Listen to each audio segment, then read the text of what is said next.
Was there a time during your agency journey when you just had to use that resilience? Like, what was a really, maybe you didn't have one, right? But I'm sure you did. What was a really tough moment where you were like, damn, like, I maybe scaled to this amount, right? And now I'm back to square one, or I backtracked a little bit, and I gotta step things up again. Yeah, I think it was actually before we met, last, I think it was last March or something, right? Um, a year ago. Um, I think at that point I've reached out to so many clients, and sent so many looms, and just nothing was really Mm. working. And at that point I was like faced with the decision. It's like, okay, do I invest in your help, or do I just completely quit? Because honestly, at that point it's like 50-50 right there. Mm. Um,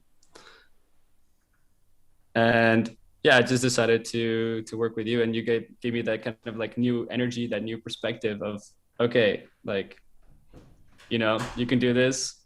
Mm. Here's a system to do it. Just execute on that. And that's what I did. And, got my first client like within what, 3 weeks of Yeah, working together. So literally, I do remember. Yeah, you telling me like it was like on the third week you had that first line. yeah, and it was a great client. Honestly, it was like I think my best client, to be honest. They stayed on for a good 7-8 months, 6, 7, 8 months, something like this.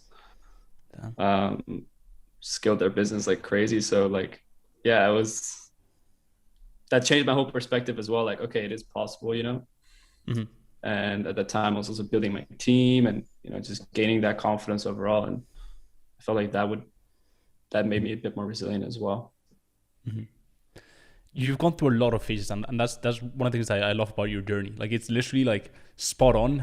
Ecom agency founder, like, all the different stages you can tap into, right? Because when I first met you, back then, you were doing mostly freelancing, right? What what were some of the changes or the shifts you had to do, to go from freelancing to being an agency owner? Like, what are the main differences between that type of business model and the agency model?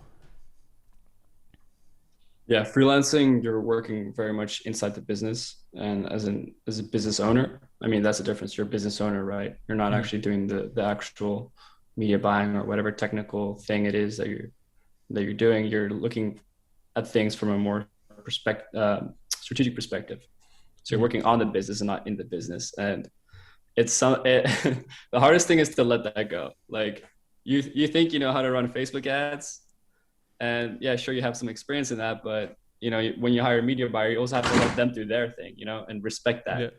Yeah. And that is really, really difficult in the beginning, Yeah. because you kind of have to trust them blindly to do their thing. Obviously, you have to hold them accountable as well, but at some point you have to let that go and let them do their thing. Otherwise, they're not going to succeed either. Mm-hmm. It's a big shift, because you go from doing very technical things to then doing very strategic things, I would say.